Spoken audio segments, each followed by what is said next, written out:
What's up, everybody? Welcome to the channel. I am DJ, aka Token Black Guy, new for the first time. Hit that like button, subscribe button. So it's been a minute since we did a pitch meeting with Mr. Ryan George. But after yesterday, I put myself through basically eye torture and audible torture from that, what I'm calling probably the worst movie of 2025, The War of the World starring Ice Cube. I watched that movie. I did my review. Check it out. But they decided to do a pitch meeting for this. So this one's going to be interesting. I can only imagine what I have to say because there's so many problems with the movie. If you won't even call it a movie. Yeah, again, watch my review. It is hands down one of the worst movies I've ever seen in my 40 years on this earth. But let's see what Mr. Ryan George and the boys over at pitch meeting got to say. Here we go. It's been a minute since we've done so. So, you have a new movie for me? Yes, sir, I do. I'm thinking it's time for a new take on War of the Worlds. That's a good idea. Some good sci-fi for people to pop on after a long day of being stuck on Zoom calls. Yeah. So what's this one going to be like? It's going to be like being on a Zoom call for 90 minutes. Much. Oh, that sounds amazing. Yeah, the whole thing, the whole thing is going to look like you're looking at a computer screen. That's so freaking immersive. It's going to be like you're right in the action, watching the action from a computer screen. Exactly, and we're going to see the main character react to aliens. Like I said, it's like basically they filmed it with OBS the whole time with screen recording on.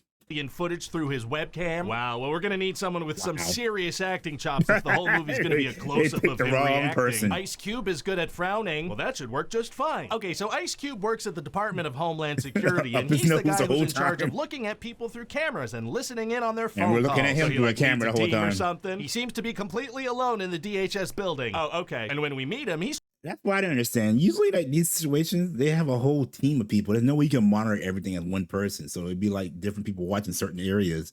He's literally the one man in charge. Even the president has to answer. Tracking his kids' every move and spying on them and reading their private conversations. Again, misuse of government. Kind of an invasive creep. No, it's because he cares about his kids. Huge invasion of privacy. He also has a dead wife. Well, now he's a sympathetic character. This is a good protagonist. Thank you. So he hacks his daughter's fridge and then calls to yell at her for not eating enough protein. Just a real good guy. And his son downloads a video game to have some fun, and he hacks the computer and deletes it. A hero among men. Anyway, so later, as Ice Cube's trying to take down this hacker, the Disruptor, a bunch of meteors hit the planet. Oh, did nobody see them coming? Nope, because all the world's satellites were taken down a couple days earlier. How? Meteors. What? So humanity had no way of seeing this coming. Well, but then these freaking large machines come out of the meteors and start attacking people. Oh, no. The movie makes no sense, because how is he surveilling stuff? We have no satellites. Oh my goodness. As he watches footage.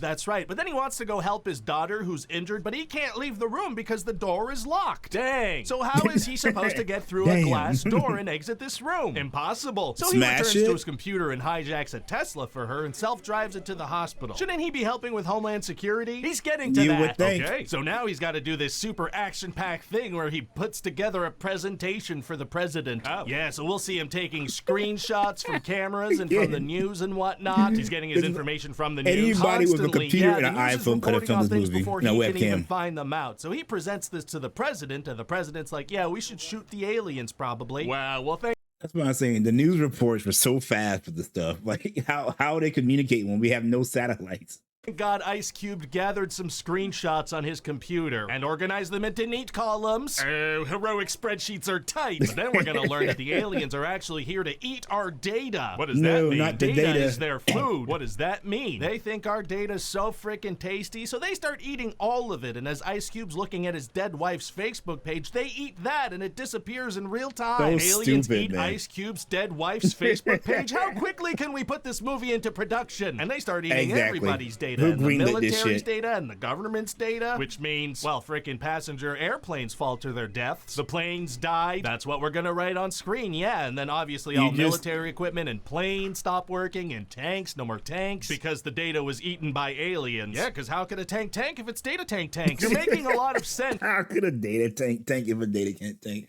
Again, the movie makes no sense because you still operate things manually. You just won't be connected to the system. And I like that. So then Ice Cube's gonna find out that his son is the hacker he was looking for. How? Well, he like undoes the hacker's voice modifier and realizes it's Why his did he kid. never do that to begin with? The voice modifier before, despite having that ability this entire time? Correct. Yes. And it turns out his son knows that the government started this surveillance operation called Goliath that they knew would attract aliens. Oh, they knew about the aliens' data diet. They sure did, but they wanted to see inside people's Amazon carts real bad. Understandable. So then Ice Cube confronts the director of Homeland Security about it.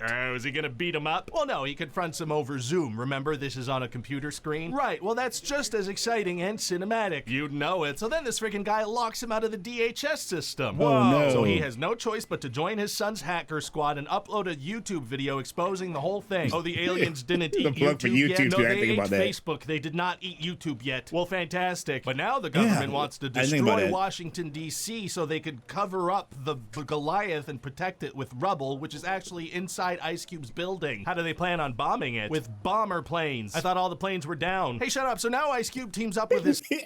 My point. They contradict themselves so much in the movie. That's a good point. How were the planes flying if before all the planes were shutting down? You have all the military was just crippled, basically. Son and his daughter to make a virus to take down the aliens. Oh, his daughter too? Yeah, she's a scientist and she made a cannibal virus that they're gonna combine with a computer virus. And she was completely okay after getting stabbed in the leg. The aliens. And she's pregnant. Well, I have no further questions. Remember, all this happened in one afternoon. Needs to put this virus into the mainframe with a thumb drive, but he doesn't have one of those. Oh, this is the best part of the whole movie. It's gonna be tough for him to save the day now. Actually, it's gonna be super easy. Barely an inconvenience. Oh, really? Yeah, see, his daughter's boyfriend's an Amazon delivery guy, so Ice Cube puts an order in for a thumb drive on Amazon.com. So now the guy, he can fly a drone with the thumb drive with over the banner to Ice Cube. of the Amazon product placement might be a little too subtle. Can we kick that up a bit? Way ahead of you. At a certain point, the drone falls and they give a homeless guy $1,000 Amazon gift card to go risk his life and flip it. That makes sense. So now Ice Cube, who has finally figured out how to get past that pesky door, has to run to Goliath, and he encounters one of the alien tentacles and he kicks it and he's like, "Move, bitch. Get out the way. I am going to spend real money." Dude, I literally fell out on the couch when he said that. I was literally dying laughing, like, come on, man. On making this into a real movie. So then Ice Cube saves the day and he decides he's not going to work for the government anymore. Instead, he's going to keep an eye on them. Wow. And then he gets the most valuable reward of all. Like a medal or something. A tweet from Joe Rogan himself. Whoa! Oh my God. Damn, well, there's no way people won't love this one. 0%. Hi, this is Ryan George. Thank you, Mr. Ryan George, for giving us the pitch meeting for the worst movie of 2025 and probably top 10 worst movies I've ever watched in my entire life. The movie was one big giant mess from beginning to end. Everything about the movie sucked. I mean, obviously, I don't recommend watching the movie, but if you wanted to go in there, basically watch, you see a bad car accident on the side of the road and you slow down to look, all the dead bodies. That's basically what watching this movie is like. It's so bad. And but if you want to be like me, like, I was about halfway through and say, you know what? I'm gonna treat it like a comedy and start laughing about everything and all of this ridiculousness in it. Go for that. So go in and treat it as a comedy. You might enjoy it because it is so bad. But yeah, 0% last time I checked, 17% audience. If it hasn't dropped below that, I don't know. But word of mouth is getting out, but not in a good way about the movie. So leave your thoughts, comments down below. Have you watched it? What do you think about it? Make sure you go over to Mr. Ryan George or Pitch Me and subscribe to their channel. Until next time, guys, I will see you when I see you. Peace.